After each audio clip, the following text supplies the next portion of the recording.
Assalamualaikum warahmatullahi wabarakatuh. Apa kabar sahabat nasihat kehidupan?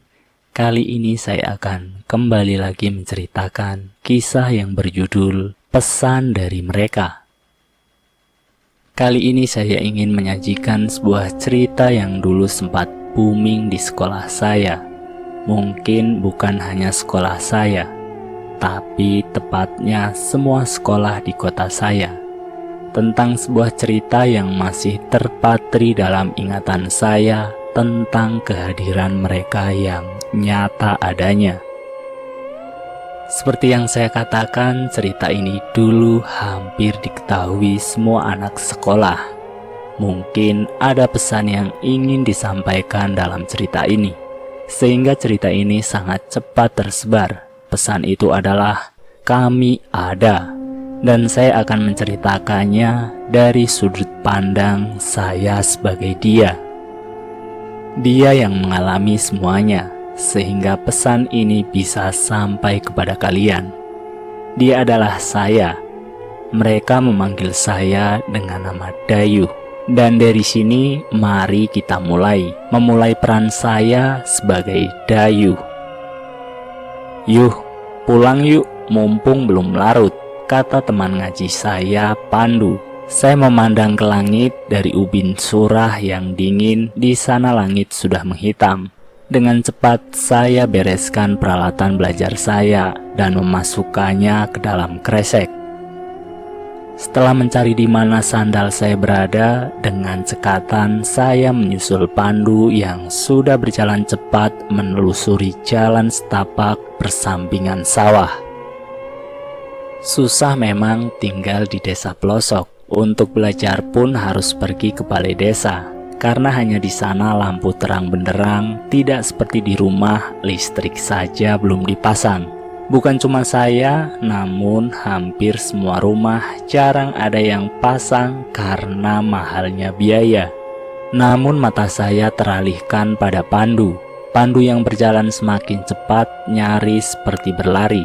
Saya pun mengikutinya dengan langkah cepat juga. Jangan cepat-cepat toh kalau jalan, kata saya setengah berteriak. Pandu masih berjalan cepat seakan dikejar sesuatu. Kita kemalaman yuk, biar cepat sampai rumah, karena saya takut kalau lewat kebun kelapa. Kebun kelapa milik Pak Sarembun. Iya, kata Pandu. Memang ada apa sih di situ? Kok kamu takut? Kata saya dengan bingung. Anak ini memang gak pernah dengar ya? Anak ini emang kamu gak pernah dengar ya? Pandu berhenti, ia melotot sembari berbisik di telinga saya. Kemarin ada yang lewat situ, ada suara memanggil. Tahu dari mana suara itu terdengar? Saya cuma menggelengkan kepala. Dari atas pohon kelapa, kamu tahu siapa yang memanggil? Tanya Pandu. Saya terdiam cukup lama memproses ucapan Pandu yang masih menunjukkan ekspresi ngeri. Memang apa, Ndu? Pandu meminta saya mendekatkan telinga lebih dekat. Di atas ada. Pandu terdiam lama dan berkata, Kemamang. Saya mengerutkan dahi mencerna ucapannya lagi. Tidak ada yang tidak mengenal nama itu. Namun bukan nama itu yang ditakuti. Jarang orang takut dengan Kemamang. Yang mereka takutkan bahkan bukan itu, melainkan siapa pemilik Kemamang itulah yang ditakuti oleh orang. Ada jangkor hitam dong. Pandu mengangguk. Makanya ayo cepat, ucap Pandu. Setengah berlari saya pun mengikutinya. Sebenarnya hal seperti ini sudah sering terdengar di desa ini, mulai dari Kemamang atau binatang berwujud api, jangkor ireng yang menyerupai wujud manusia dengan kulit hitam, sampai kuntilanak bahkan pocong. Namun saya tidak pernah percaya akan hal itu. Tidak, bahkan sampai saat ini semua itu hanya mitos belaka. Mitos yang dibuat hanya agar anak-anak tidak bersikap nakal. Mitos untuk membuat orang kemudian percaya dan menjadi takut. mitos yang hanya dibuat sebagai penghantar pesan dengan tujuan yang tidak diketahui. Namun, semua berubah ketika saya meninggalkan desa ini. Saya masih ingat bagaimana Pandu mengantar saya sampai ke stasiun. Bagaimana saya mengucapkan salam perpisahan dan kami tidak pernah bertemu lagi. Di kota bapak yang seorang PNS mendapat rumah dinas baru. Semua itu merubah ekonomi keluarga saya sejak bapak naik pangkat. Saya tentu harus siap dengan gaya hidup yang baru, punya sekolah baru, punya teman baru, bahkan pada hari itu seolah menjadi titik dari semua hal baru yang saya miliki, di mana ibu melahirkan seorang anak perempuan, adik saya yang bernama Hanif. Di hari pertama sekolah, saya banyak mendapatkan teman baru, namun yang paling dekat dengan saya hanya Tio dan Hendra. Dua anak yang kelak akan menjungkir balikan dunia saya, sampai saya tak tahu lagi bagaimana biar saya tetap sadar dengan dunia ini. Siang itu, Tio dan Hendra banyak membahas tentang cerita-cerita hantu. Mulai dari penanggalan Jawa atau Prambon, sampai ke cerita kuntilanak di jalan ini. Jujur, saya nggak peduli dengan itu. Semakin lama cerita itu terus-menerus terdengar di telinga saya, sampai saya akhirnya muak dan mengatakan bahwa nggak ada yang namanya kuntilanak, nggak ada yang namanya hantu, apalagi percaya pada penanggalan Jawa. Semua itu hanya mitos.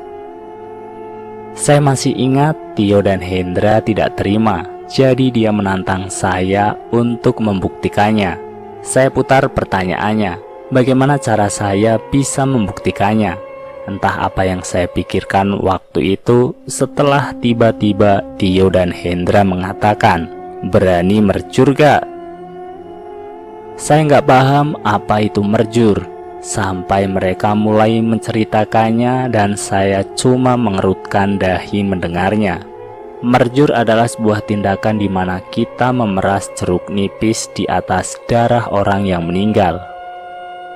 Terdengar lucu, namun saya menerimanya. Toh itu semua mitos belaka. Saya tanya di mana bisa mendapatkan darah orang meninggal, dan tampak dua teman baru saya bingung. Karena waktu itu kami hanyalah anak SMP yang masih terbatas dalam segala hal. Gertakan saya setidaknya cukup membuat dua teman saya nggak melanjutkan cerita mereka. Tidak sampai saat itu. Sekolah SMP saya hanya berjarak beberapa meter dari pasar. Tidak jauh dari sana, lalu lalang kendaraan besar menjadi pemandangan yang biasa. Seusai bel pulang sekolah, seperti biasa, satpam mengamankan jalan. Tidak ada yang aneh dari semua itu. Kemudian terdengar suara orang menjerit. Ceritanya membuat pasar heboh dan kemudian tertuju kepadanya yang tampak syok melihat pemandangan di depannya. Seorang wanita terlindas truk tronton di mana badannya tergilas, hingga kepala si perempuan memutar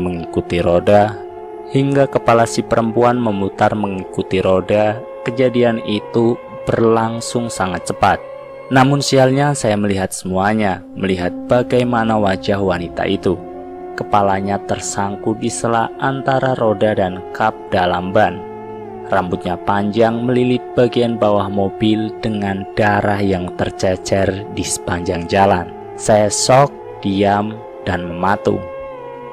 Selang beberapa lama, insiden itu menimbulkan kehebohan yang tak terkendali. Semua anak SMP bahkan memenuhi jalan hanya untuk sekedar melihat pemandangan naas itu. Dan entah bagaimana, Tio dan Hendra menatap ke arah saya. Sontak saya tahu arti tatapan mereka. Saya masih ingat bagaimana saya berdebat bahwa memeras jeruk nipis di darah korban kecelakaan tadi sangat tidak pantas dilakukan. Namun Tio dan Hendra hanya mengatakan bahwa ucapan saya nggak lebih dari ucapan seorang yang takut, seorang pengecut yang tidak mau mengakui bahwa mereka itu ada. Dengan wajah gemas saya hanya menjawab, Nanti malam habis maghrib, saya tunggu kalian di sini." Tio dan Hendra tampak puas mendengar jawaban saya. Seperti yang seharusnya saya datang sesuai janji pertemuan.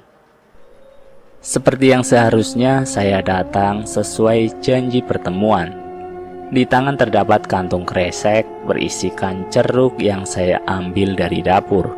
Tio dan Hendra rupanya sudah menunggu seakan bahwa pembuktiannya dilakukan malam ini. Berbekal senter kecil di jalanan lenggang itu, kami mulai mencari. Korban sudah tidak ada, jalanan pun tampak sudah bersih. Tidak ada bercak darah lagi di sini, sampai Tio menunjuk sesuatu yang merah kehitaman, tanda bahwa ada beberapa bagian jalan yang luput dari pembersihan. Dengan cepat mereka memulai mengiris jeruk itu, memberikannya pada saya yang tiba-tiba mulai ragu.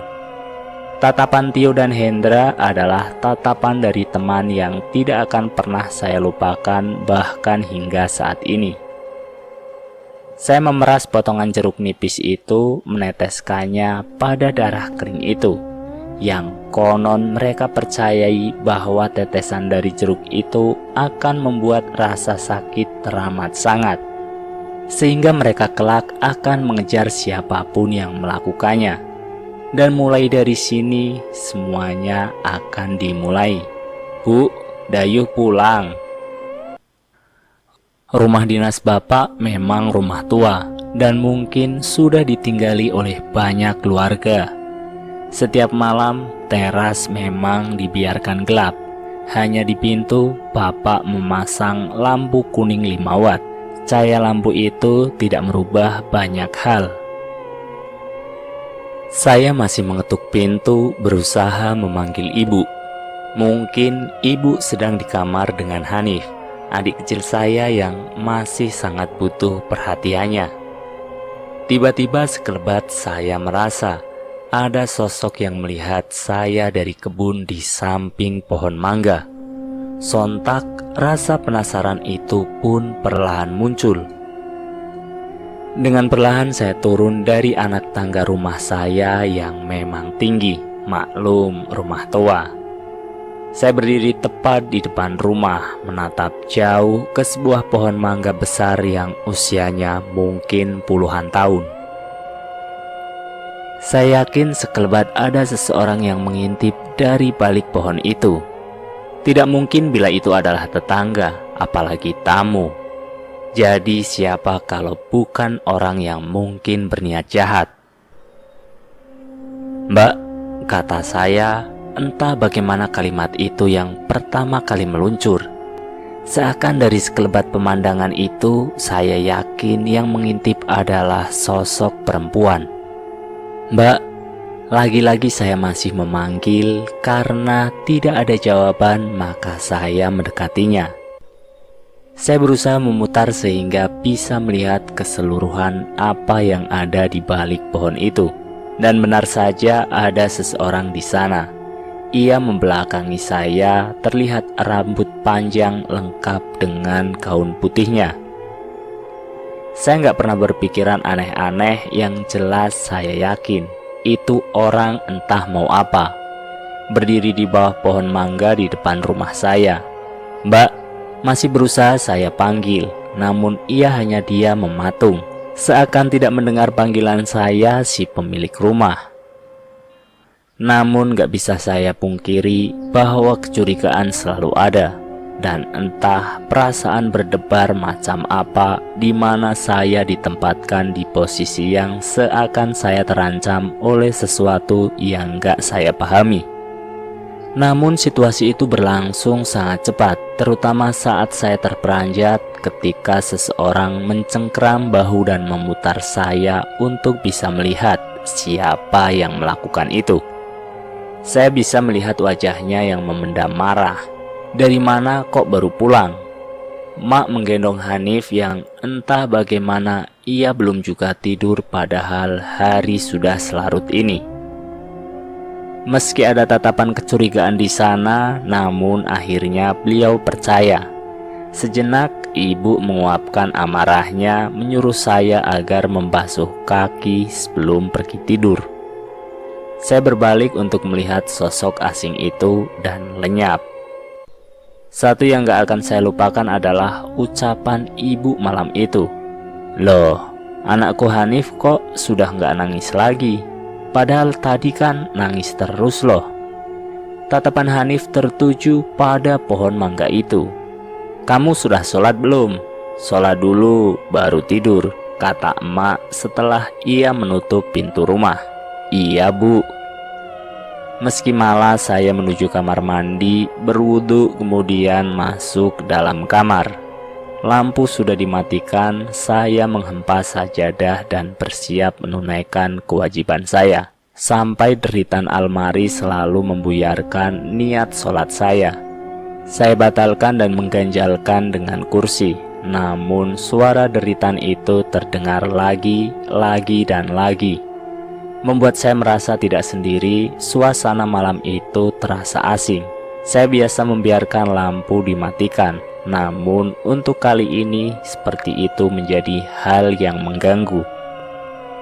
Saya pastikan tidak ada apapun, menyalakan lampu dan melanjutkan sholat saya yang terganggu.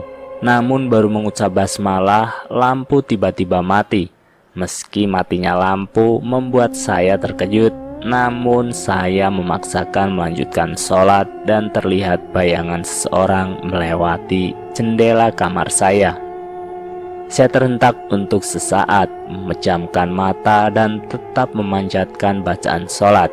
Apa yang saya lihat, apa yang saya rasakan, hanyalah segelintir perasaan paranoid dari apa yang saya lakukan tadi. Jadi saya menolak untuk percaya, maka saya memaksakan sholat. Tepat ketika saya bersujud, serasa ada sosok asing sedang asyik duduk di atas ranjang tidur tempat di samping saya sholat. Perasaan tidak enak itu terus berlangsung sampai akhir ketika saya mengakhiri sholat saya. Tidak ada siapapun di sana.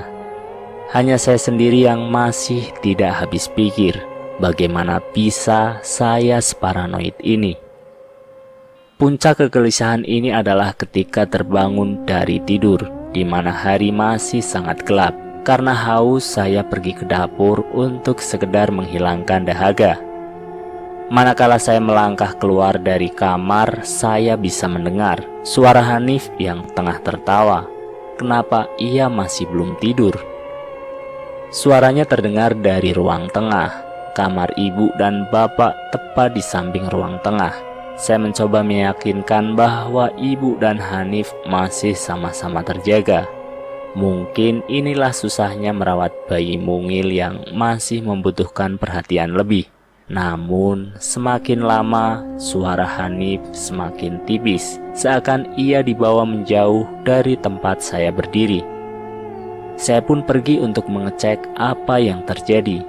Baru beberapa langkah saya terhenti saat melihat Hanif terduduk tepat di antara ruang tengah dan ruang bagian dalam. Hanif duduk dengan wajah sumringah. Anehnya tidak ada ibu di sana. Bagaimana bayi kecil ini bisa sampai ke sini? Mulai dari sini saya akan ambil alih sudut pandang orang ketiga, karena ini bukan cerita pengalaman saya. Saya sangat kesulitan menjadi seorang dayuh, apalagi saya bukan dayuh. Selain itu, cerita ini juga dulu dikenal bukan hanya dayuh yang menjadi fokus cerita, melainkan tokoh lain.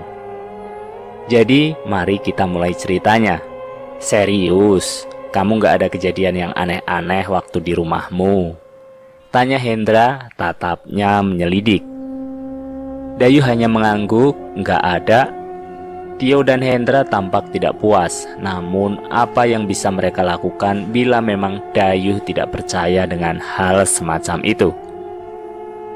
"Nanti main ke rumahmu ya, katanya rumahmu itu rumah dinas ya. Berarti rumahmu pasti rumah tua ya," kata Tio. Dayuh mencoba memahami ucapan Tio, meski Dayuh tahu dua temannya sedang merencanakan sesuatu. Namun, bila rencana mereka untuk membuat Dayuh percaya dengan hal semacam itu maka itu tidak akan pernah berhasil, pikir Dayu. Siang itu dua temannya benar-benar datang ke rumah Dayu. Mereka memarkirkan sepedanya di samping rumah dekat dengan pohon mangga di samping pekarangan. Sudah lama mereka berteman, namun ini pertama kalinya mereka berkunjung ke rumah Dayu. Rumah dinas tua yang sudah dikenal semua orang di kota ini dengan sebutan pondok ini. Karena hampir semua rumah di lingkungan itu milik pegawai negeri. Sangat mudah dikenali karena bangunannya serta pekarangannya luasnya yang megah dengan sentuhan sejarah kental. Tio dan Hendra tidak berhenti melihat-lihat apa yang ada di sana. Mulai pagar besi tua berkarat di setiap rumah, pohon besar-besar dengan banyak varian tumbuhan dan bunga membuat mereka bertanya-tanya, apakah rumah sebesar ini tidak menyimpan hal menakutkan di dalamnya? Terlebih bangunan rumah ini besar-besar dengan atap setinggi rumah kompeni peninggalan Belanda. "Ayo masuk, ibu tadi sudah masak," kata Dayu. Tio dan Hendra masuk, mereka langsung disambut dekorasi unik yang tidak pernah mereka lihat di rumahnya. Guci besar dengan bingkai foto Dayu dan keluarga, serta foto-foto tua hitam putih yang kata Dayu adalah properti pemilik rumah dulu yang tidak dibawa. Beberapa milik pemerintah kota yang memang tidak boleh diambil atau dibuang. Dayu mengajak Tio dan Hendra pergi ke dapur. Mereka melewati lorong rumah yang memang besar dan panjang dengan daun pintu di sana-sini. Sebelum melewati kamar Dayu, mereka melewati kamar orang tuanya. Saat itu Hendra tanpa sengaja melirik daun pintu yang terbuka. Di sana ia melihat seorang wanita membelakangi, tampak asyik dengan menyisir rambutnya yang hitam dan panjang. Ia duduk bersila, hanya menampilkan visual dari gaun putih yang tampak familiar. Beberapa saat ia melongo. Ada segaris ingatan seperti Hendra pernah melihatnya, namun samar-samar ia melupakannya. Maksud hati ingin bertanya, namun keinginan itu meluap begitu saja.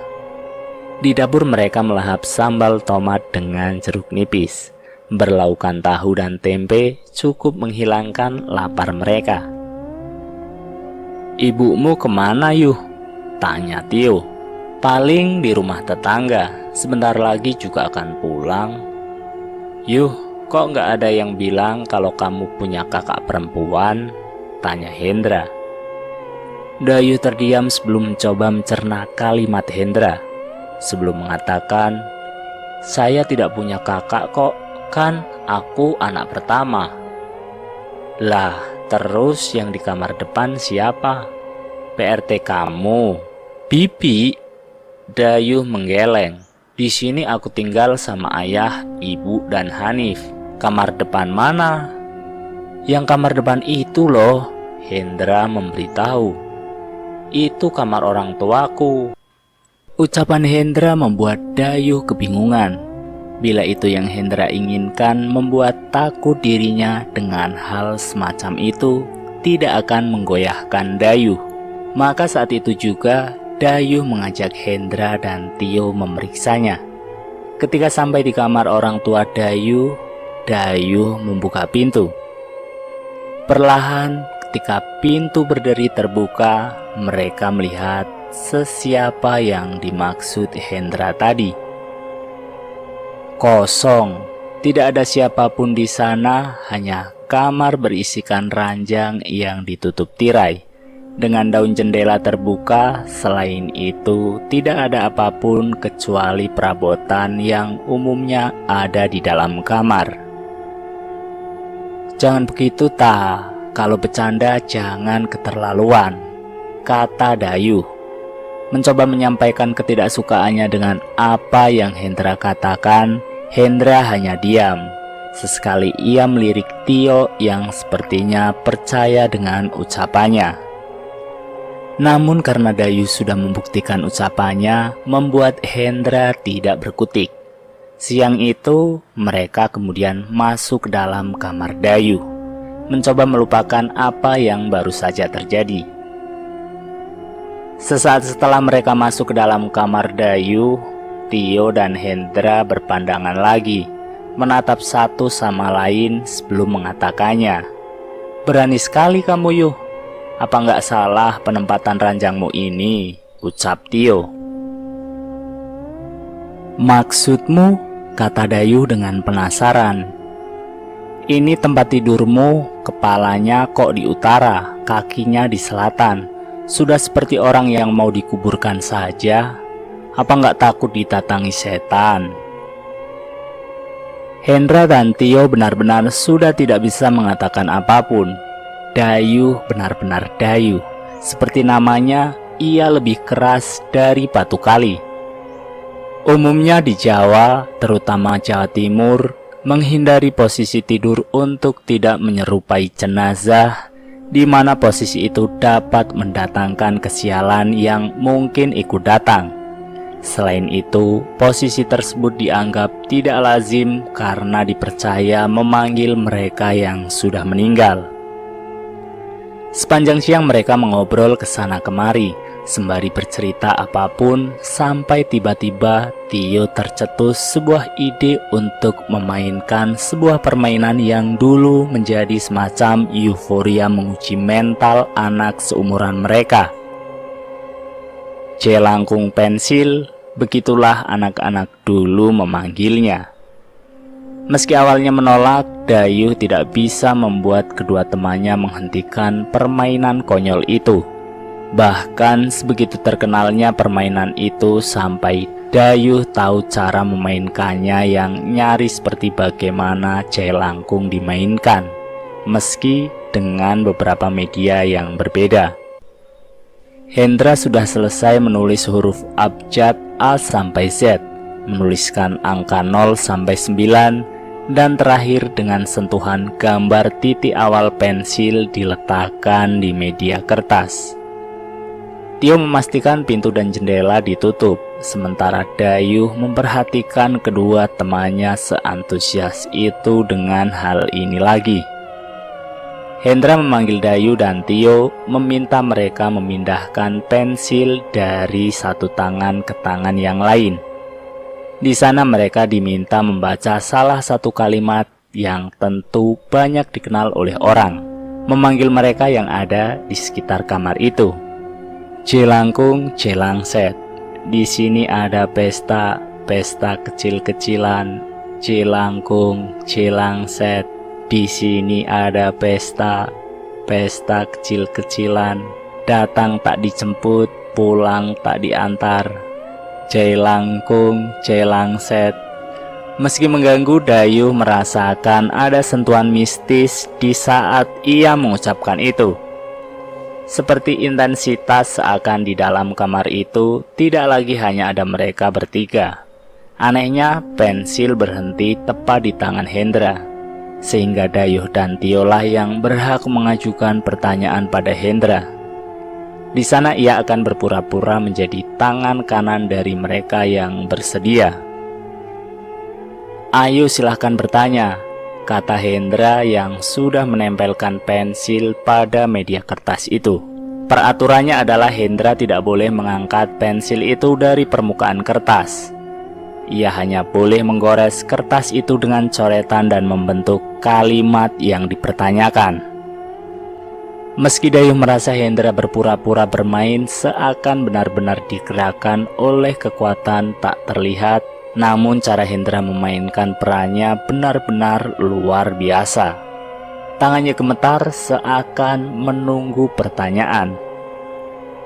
Hendra menatap Tio dan dengan perlahan tangannya bergerak, menggores pensil dan melingkari satu kalimat dari dua kalimat yang tersedia di media kertas. Dayu hanya memperhatikan, ia masih belum bisa percaya sepenuhnya. Apakah harus sejauh ini bagi kedua temannya untuk membuat ia harus percaya dengan hal semacam ini? Namun tatapan Hendra seakan ia benar-benar serius dengan permainan ini. "Nama Anda siapa?" tanya Tio. Hendra kemudian menggerakkan pensil, ia melingkari beberapa huruf membentuk sebuah nama terang. Sulastri. Dayuh yang melihat itu tampak curiga, seakan Tio dan Hendra sudah merencanakannya. "Bagaimana Anda bisa meninggal?" tanya Tio kembali. Meski menolak, namun Dayuh penasaran dengan gerak tangan Hendra. Ia mengikuti setiap huruf yang dilingkari oleh Hendra, menyusunnya sehingga membentuk sebuah kalimat. "Kecelakaan. Anda meninggal karena kecelakaan?" Hendra menjawab, "Iya." Dayuh yang mulai tertarik kemudian mencoba mengajukan pertanyaan itu. "Kecelakaan seperti apa yang menimpa Anda?" Dengan cepat Hendra melingkari huruf-huruf tersebut, dan itu membuat Tio tampak menegang saat melihatnya.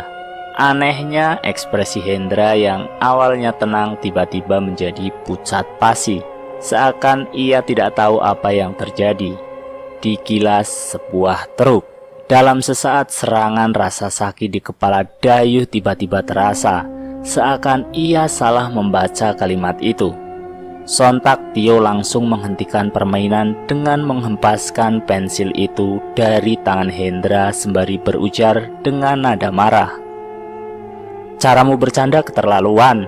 Hendra yang sedari tadi diam kemudian berujar dengan nada terbata-bata, "Bukan aku."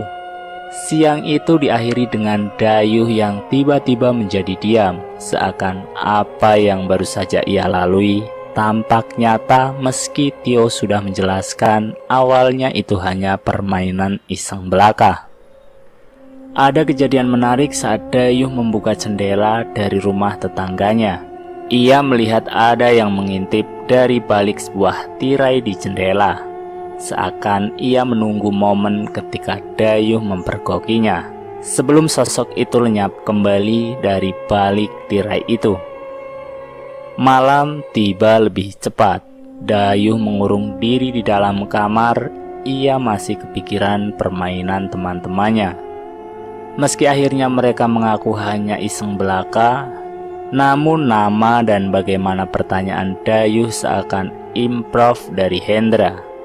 Namun yang menarik pikiran Dayuh adalah sosok pengintip. Seakan sosok itu membuat pikiran Dayuh melayang jauh di tengah pikirannya yang berkecambuk. Tiba-tiba terdengar suara pintu diketuk. "Yuh, keluar nak. Ibu minta tolong ya." Dayuh membuka pintu, dilihatnya sosok ibunya. Ia tersenyum sebelum menyampaikan keperluannya. "Ibu mau ke rumah tetangga sebentar. Si Hanif sedang tidur di kamar. Temenin sebentar ya. Bisa kan nak?" ucap ibu sebelum melangkah pergi. Dayuh pun masuk ke kamar lalu menutup pintu. Dayuh melihat Hanif, adik perempuannya. Ia tengah tertidur pulas di atas ranjang orang tuanya. Bapak belum pulang, mungkin lembur, jadi di rumah hanya ada Dayuh dan Hanif. Untuk membuang rasa bosannya, Dayuh kembali ke kamar, berniat mengambil buku pelajarannya. Sesaat sebelum menutup pintu kamar orang tuanya, Dayuh sekilas merasa ada seseorang. Ia melintas begitu cepat, samar-samar, membuat bulu kuduk berdiri. Namun Dayuh menepisnya. Cepat-cepat ia ke kamarnya sendiri, mengambil bukunya, lalu kembali ke kamar orang tuanya.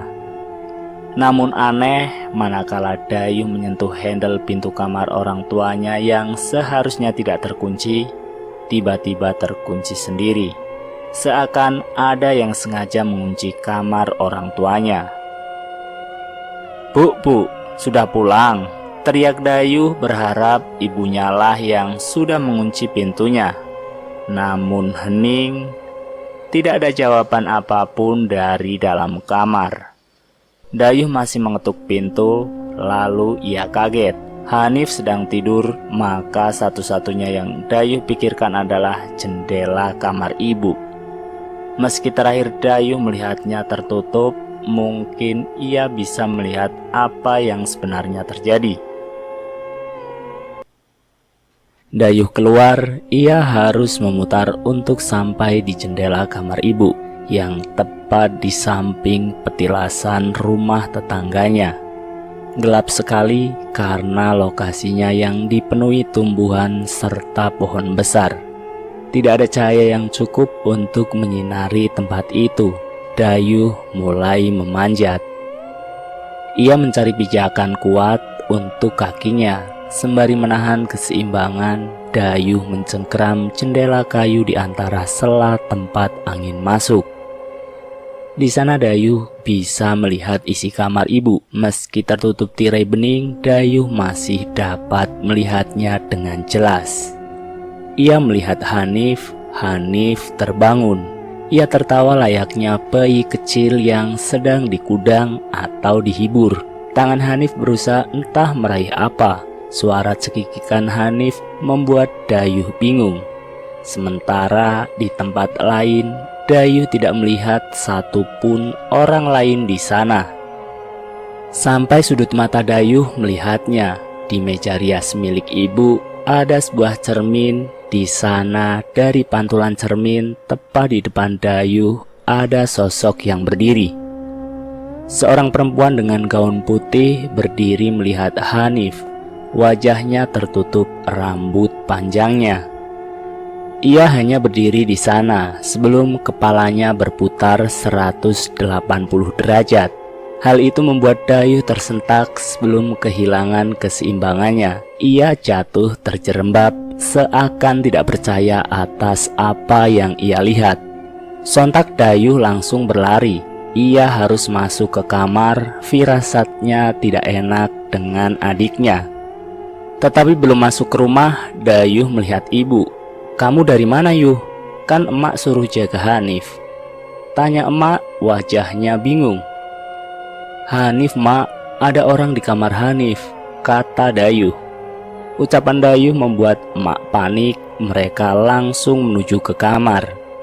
Belum sempat Dayuh mengatakan pintunya terkunci, tapi pintu terbuka setelah ibu membukanya. Dayuh berjalan masuk ke kamar. Tubuhnya masih gemetar bila mengingat apa yang baru saja menimpanya. Ia melihat ibu menggendong Hanif yang tengah tertidur pulas. Ibu pun bertanya kepada Dayuh, "Mana? Gak ada siapapun di sini. Kamu alasan ya biar emak gak marah?" Dayuh hanya menunduk. Dayuh kembali ke kamar. Masih terbayang jelas sosok itu. Meski hanya dari pantulan cermin meja rias, ia yakin matanya tidak salah menangkapnya. Meski sulit Dayuh memejamkan matanya, ia larut dalam mimpinya sebelum pagi menyambut dari tidur lelapnya. "Kenapa, Yuh? Diem saja dari tadi," kata Hendra di sekolahnya. "Gak apa-apa." Dayuh masih bingung. Haruskah ia cerita kejadian semalam? "Waktu kamu pura-pura kemarin, itu beneran kamu sengaja nulis kalau meninggalnya sama kayak mbak yang kita kerjain itu, dan namanya juga?" Hendra mengangguk. "Sulastri? Dapat dari mana nama itu?" tanya Dayuh. Hendra hanya menatap Dayuh. Ia melihat sorot mata berubah seakan penasaran. "Gak tahu, tiba-tiba nyebut nama itu saja. Gak ada rencana juga pakai nama itu." "Kenapa memang?" tanya Hendra. "Gak apa-apa," ucap Dayuh sebelum pergi. Dayuh baru pulang dari sekolah. Ia mencari di mana ibu dan Hanif. Namun tak ditemukan juga keberadaan mereka. Manakala Dayuh baru saja merebahkan tubuhnya, ia mendengar seseorang mengetuk pintunya. Dayuh menunggu. Bila itu ibu, pasti ia akan memanggilnya. Namun tak ada suara panggilan apapun. Hanya ketukan pintu secara terus-menerus membuat Dayuh kehilangan kesabaran. "Bu!" Pintu terus-menerus diketok seakan sengaja ingin membuat Dayuh marah. Dengan gusar, Dayuh membuka pintu kamarnya. Sepi, tidak ada orang di sini. Takut bercampur bingung mulai Dayuh rasakan. Maka dengan lelah ia menuju ranjang tidurnya. membiarkan pintunya terbuka begitu saja agar ia tahu siapa yang sedang mengerjainya. Namun baru saja Dayuh merebahkan badannya, ia tanpa sengaja menemukan berhelai-helai rambut panjang tersebar di atas ranjangnya. Seakan ada yang baru saja meniduri ranjangnya. Tidak ada yang punya rambut sepanjang ini, rambut ibu pun tidak sepanjang ini. Dayuh melihatnya dengan seksama, perasaannya semakin tidak enak. Sebelum ia melihat noda bercak darah di bantalnya, Dayuh mulai bimbang. Apakah ada hubungannya dengan perbuatannya tempo hari? Siang itu juga Dayuh pergi ke rumah Hendra. Kebetulan Hendra ada di rumah. Melihat Dayuh datang dengan sepedanya membuat Hendra penasaran. Dayuh menunjukkan hasil temuannya pun dengan pengalamannya kemarin malam. Hendra yang mendengarnya awalnya tidak percaya, seakan Dayuh sedang berusaha mengerjainya. Setelah ia melihat rambut yang Dayuh tunjukkan, Hendra mengatakan, "Apa ini rambut Mbak yang meninggal itu?" "Iya kan? Terus gimana?" Dayuh bertanya. Kini ia mulai bingung dengan prinsipnya sendiri. "Aku nggak tahu yuh, aku nggak tahu yuh. Tak kira ini juga cuma mitos. Tapi setauku dia pasti mengikuti kamu. Ya kayak semacam marah sama kamu, jadi dia terus gangguin kamu. Tapi aneh loh, apa dia nggak ngikutin kamu sebenarnya, tapi menetap gitu di rumahmu? Toh kamu cuma merasa dia ada kalau di rumah kan?" Hendra tiba-tiba teringat. "Saya ingat kemarin waktu saya tanya apa kamu punya mbak, apa itu dia dan ngapain dia di kamar orang tuamu?" Dayuh terdiam, berpikir lalu mengucap Hanif. Saat itu juga Dayuh pergi. Ia sekarang tahu sesuatu, tapi bagaimana ia akan mengatakannya? Di rumah Dayuh melihat ibu sedang menimang Hanif di teras rumah. Ia tidak tahu bagaimana akan mengatakannya pada ibu atas apa yang ia lakukan. Tepat ketika Dayuh duduk dan ibu melihatnya, tiba-tiba ibu mengatakan sesuatu kepada Dayuh.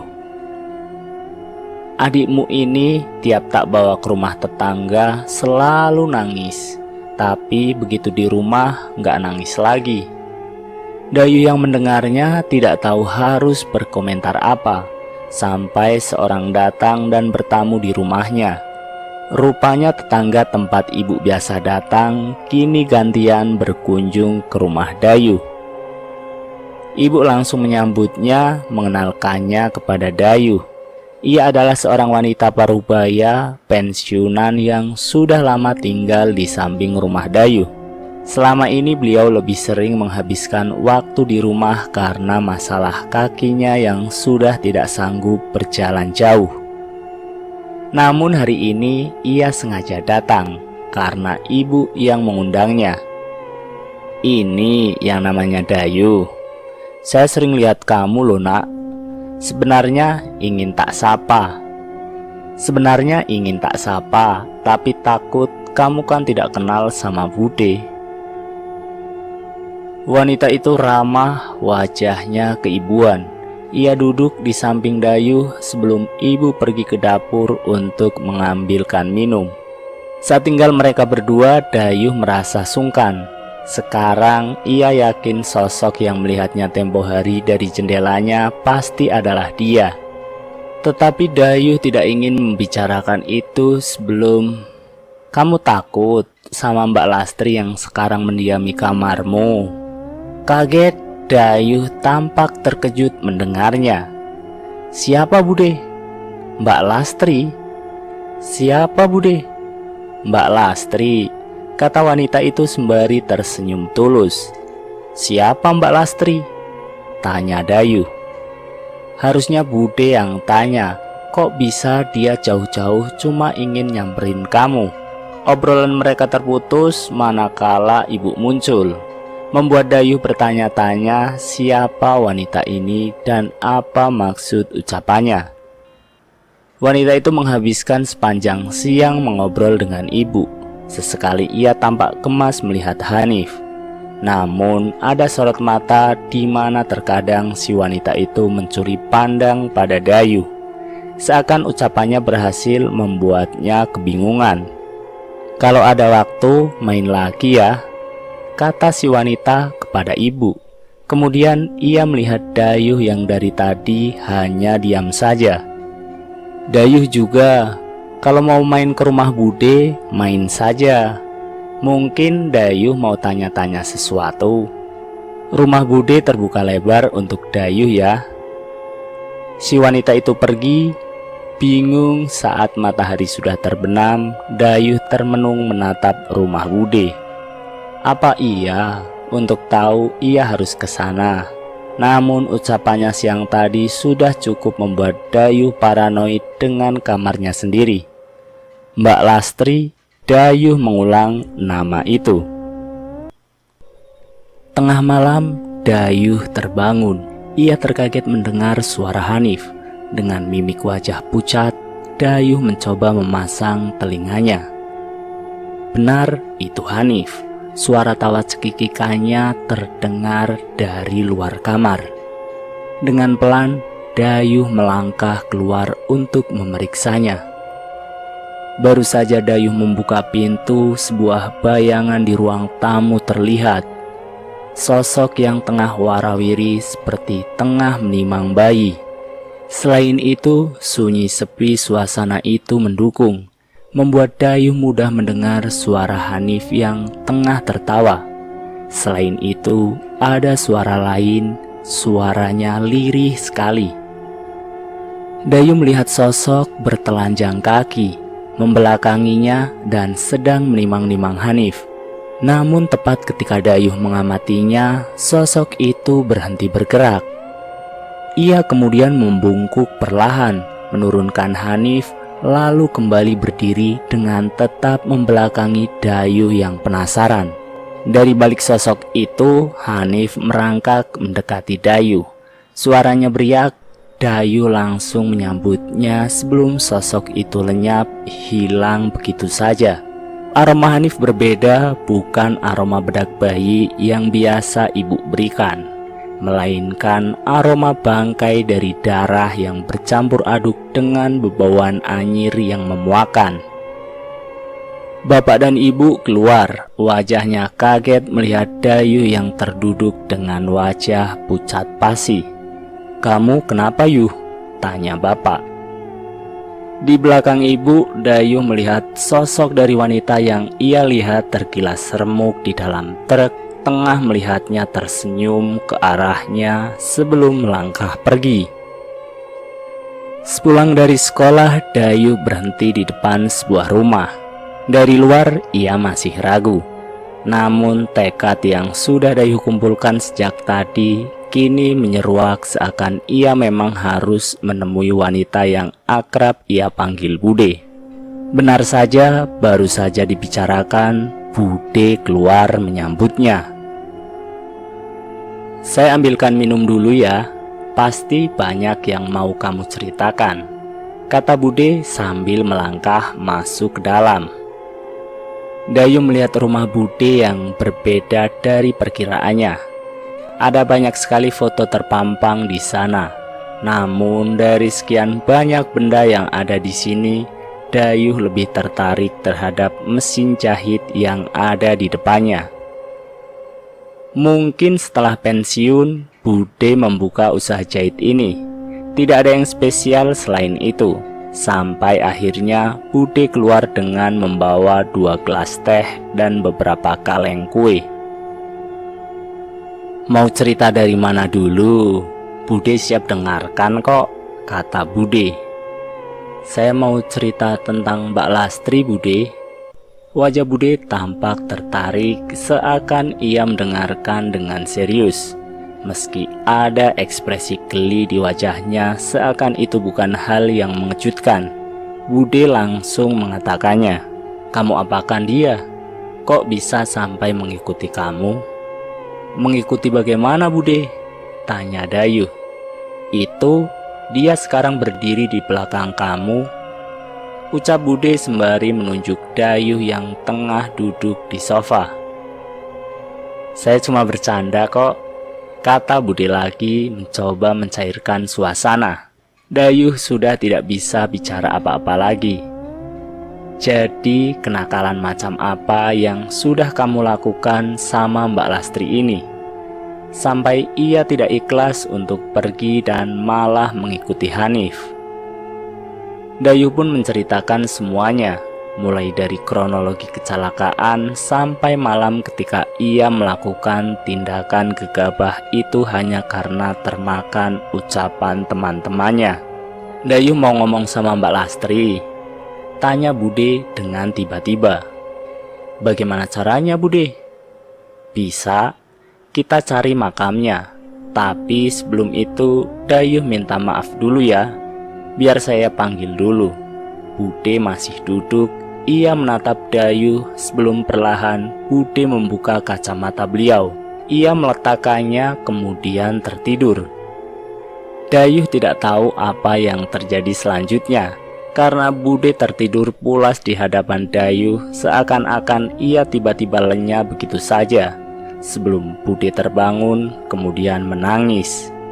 Suaranya begitu memilukan, sorot matanya merunduk, lalu Bude mengatakannya, "Namaku Lastri." Suara Bude sangat berbeda, seperti kepribadian lain yang bicara. Ia tidak menatap Dayuh sedikit pun. "Mbak Lastri?" kata Dayuh dengan kaget dan suaranya gemetar. Bulu kuduknya merinding, berkali-kali Dayuh sampai memindahkan posisi duduknya. "Nggak usah takut, saya ikutin kamu, tidak ada maksud mencelakai lagi," katanya. "Saya hanya sedih kenapa kamu bisa-bisanya melakukan itu. Hal yang tidak pantas dilakukan terhadap mereka yang seharusnya sudah terputus dari dunia." Dayuh masih diam. "Seharusnya hanya menunggu beberapa bulan lagi saya punya anak. Tapi ternyata nasib saya tidak sebaik itu. Kamu tidak perlu minta maaf lagi, saya juga akan pergi dengan sendirinya. Sampaikan saja pesanku ini, kalau bertemu keluarga saya nanti, saya pamit."